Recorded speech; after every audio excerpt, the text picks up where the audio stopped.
50대부터는 금전감각을 바꿔야 생존할 수 있습니다. 일본의 유명한 은퇴 전문가 호사카 교수가 전하는 50대부터 바꿔야 할 금전감각은 우리에게 많은 시사점을 던져줍니다. 호사카 교수는 여유로운 노후를 위한 50대 금전감각을 7가지로 제시를 합니다.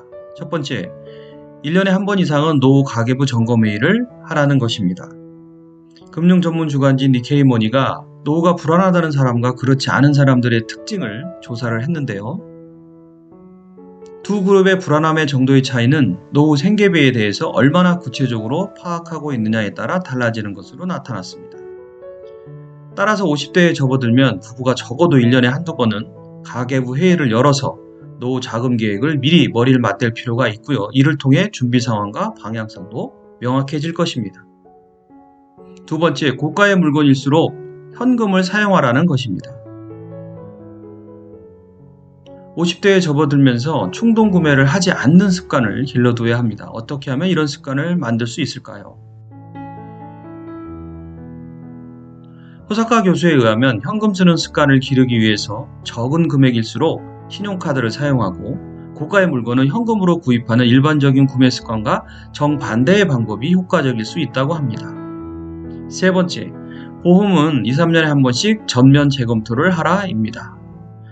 재검토의 시점은 50세가 적당하고요. 이후 2, 3년마다 새로 출시되는 보험 상품과 비교하면서 자신에게 맞는 보험을 찾아야 합니다. 원칙은 최소의 비용으로 최적의 보장을 받는 것이고 50대부터는 똑똑하게 보험을 갈아타는 것만으로도 노후 생계에 큰 영향을 줄 수 있습니다. 네 번째, 자녀와 손주에게 쓸데없는 돈을 쓰지 말라는 것입니다. 최근 들어 자녀와 손주에게 적지 않은 돈을 대주는 고령자들이 늘어나고 있습니다만 자녀와 손주에 대한 과도한 자금 제공은 자제하는 것이 현명합니다. 만일 고액 자산가가 아니라면 너그러운 할아버지 할머니의 역할을 연출하고자 돈을 흘려버리지 말고 자신의 노후 자금 확보를 최우선으로 해야 합니다. 다섯 번째, 나만의 취미에 선택과 집중을 하라입니다. 은퇴 후에 한정된 연금으로 매월 생활하기 때문에 정해진 자금을 좀 더 풍요롭게 쓰는 소비 습관이 중요합니다. 예를 들어 자신이 좋아하는 취미 한 가지에 한해서는 아낌없이 자금을 쓰고 나머지는 검소한 생활을 하는 식으로 한다면 노후 생활의 만족도도 함께 올라갈 것입니다. 여섯 번째는 50대 이후에는 생활 수준을 높이지 마라입니다. 회사원들의 경우 대개 50대 이후 정년까지는 경제적으로 여유가 있는 시기인데 그런 이유에서 이 시기에 생활 수준을 올리는 사람들이 많습니다. 그러나 한번 올라간 생활 수준은 여간에서 다시 끌어내리기는 어렵습니다. 즉 50대의 일상생활의 씀씀이 수준을 높여놓으면 은퇴 후의 생활이 괴로워질 수 있습니다.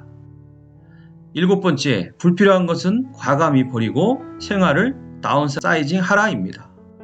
일반적으로 나이가 들수록 물건에 대한 집착이 더 강해집니다. 따라서 50대부터는 쓸모있는 물건이나 필요한 가구들을 과감히 처분하는 용기와 습관이 필요합니다.